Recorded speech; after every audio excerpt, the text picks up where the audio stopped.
Speaker, I really don't know where to start with the statement by the Senator for Kiambu. I have said on the floor of this House that my perception of the current government is that it does not care about its citizens. I have actually asked myself, if I was to find myself stranded in the south of Lebanon and the war broke out, I doubt Musalia, even the fact that he's my brother from the region, would come for Sifuna. I know for a fact he will not come for me. So Kenyans should know that they are on their own. And I have multiple examples to give. Ososi has given you a few. There was just a recent incident where some Kenyans were abducted in Tanzania. And our government... Senator Tabitha Karoche, take a seat.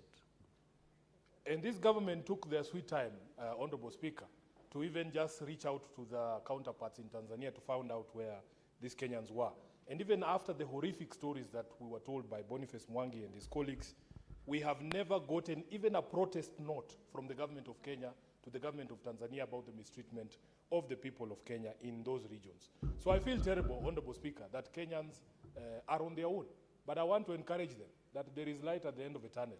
Because as I've said, I believe in a government. We need to form a government that puts the individual well-being first. And this government is not that government. But there is light at the end of the tunnel. Honorable Speaker, on the unpaid medical bills, we were here last week with people telling us here how SHA is working. Where are these unpaid medical bills are coming from? Where are they coming from if SHA is working? These bills should have been paid by SHA. You are detaining mothers because of unpaid bills. Where are those unpaid bills coming from? Speaker, when I said here, the president repeated what I said here just this week, that if anybody goes to hospital and they are asked to pay money, they should call the police. Because according to him, medical care is free in this country.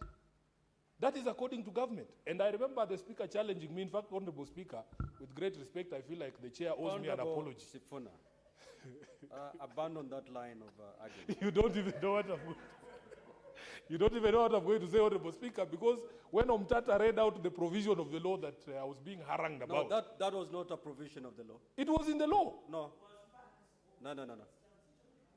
Honorable Sifuna, let's not go there. Speaker, I hope you're pausing my time for all these engagements that we're having with the chair. You're fully utilizing your time. Please do it well. Proceed, yeah, but what I'm saying is, Senator to what proceed. I am saying is, just like the sun, Honorable Speaker, the truth cannot be hidden. It cannot be hidden. If this thing is working, you will not see statements such as this making their way to the floor. You will not see them. And the president should now stop telling Kenyans to call the police. I want to tell Kenyans to start calling the president. Just like our numbers were circulated, we need to circulate his number. Because if you go to hospital and you are not able to pay those bills, call State House. Call the president himself to come and sort out that issue. 30 seconds, you conclude your thoughts. Finally, Honorable Speaker, on this issue of management of health facilities, I was shocked last week to learn that the Nairobi County government has transferred the accounts for health facilities here from KCB, a bank that everybody knows has a big reputation and a solid history, to some small bank called Sidian Bank, Honorable Speaker.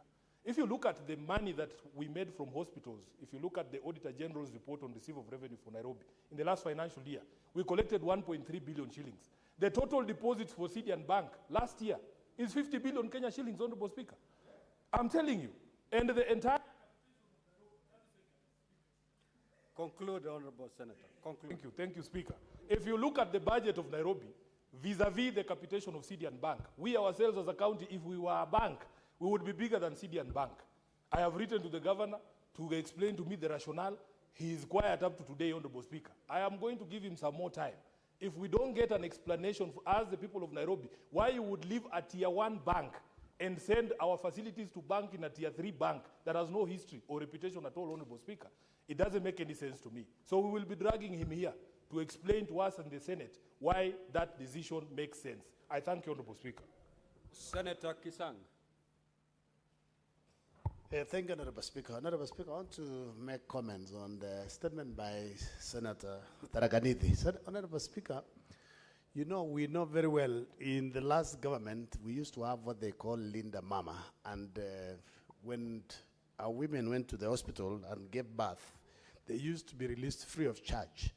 And with universal health coverage, Honorable Speaker, it is also expected to be free. I don't know why the county governments, I don't know why the governors and the executives are not, maybe they have not read the law to know very clearly that maternity is free.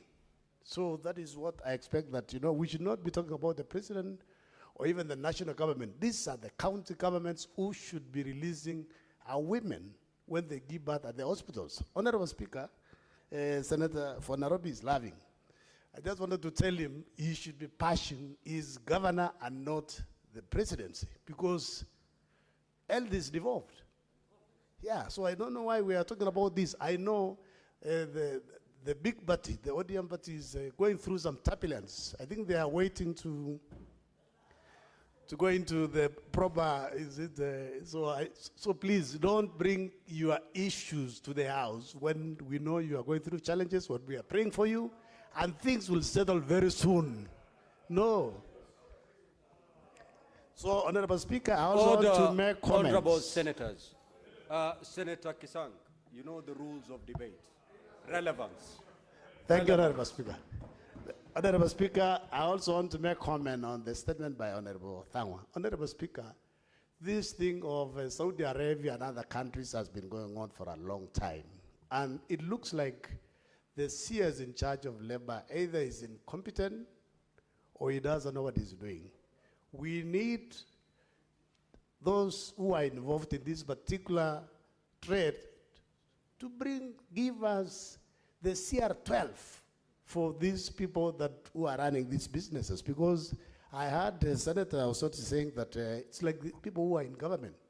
Can we have the CR12 for the company so that we can shame these people who are trading with our people like slave trade?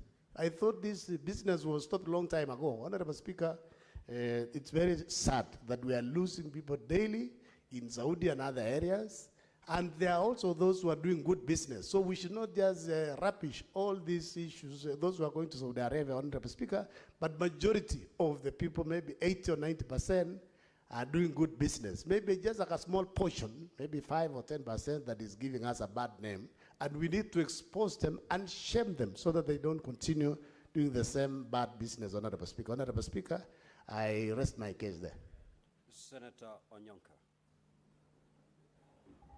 Thank you. Thank you, Mr. Speaker, for giving me this opportunity to comment on the issue that Senator Thangwa ably put out here.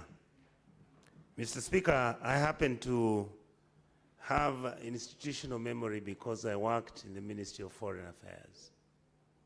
Mr. Speaker, during that time when the Speaker of the National Assembly was actually the minister, one of the template programs that was in that ministry was that the Kenyan government had to sign bilaterals with each and every country that was receiving Kenyan people as part of its workforce. Mr. Speaker, I believe that must have been dumped somewhere and people moved on. The truth and the reality, and Mr. Speaker, frequently some of us discuss this, and we say there are certain things that we're gonna have to fix for this country to fix other things. The reason why you find we have all these agencies coming out to the villages to recruit people, where these people's monies which they are going to earn, some of them last a year before they receive a cent as they work in those Arab countries and other places. We are completely not interested what happens to these people. Even when we go to Dubai, like some of us have said, you see our people in the streets. And it looks quite casual and normal. And yet, Mr. Speaker, other countries, the Philippines, they have fixed the problem. There must be a basic minimum standard which we must allow our people to go through. We must negotiate with these countries to make sure that we give our people soft landings and protect their rights. But immediately we are supposed to sign a bilateral, Honorable Boni Halwale, money exchanges hands. And those agreements never hold. And as a result, Mr. Speaker, then you find, like it has been said here by Mr. Osotsi, it is those who are in good positions in government who then end up owning these agencies. Even if you went to look for the CR12s to see who the owners are, you will most probably not know who they are. So, Mr. Speaker, the way this House has always discussed these things, can we make sure that this committee finally can sit and honestly engage broad-based in such a manner that we can reach a stage of solving this problem? It is in Lebanon, it is in Qatar, you have it in Saudi Arabia, some of it is happening even in the US. We don't even... Senator Bone. Thank you, Mr. Speaker. Mr. Speaker, seriously speaking, ministers of government should familiarize themselves with the Constitution. The Prime Cabinet Secretary, we sat with him here up to very late in the night when we were debating the bills that were coming under the new Constitution. And he knows, and he ought to know, that the Constitution says a person is a citizen by birth if on the day of the person's birth, whether or not that person is born in Kenya, either the mother or the father of the person is a citizen.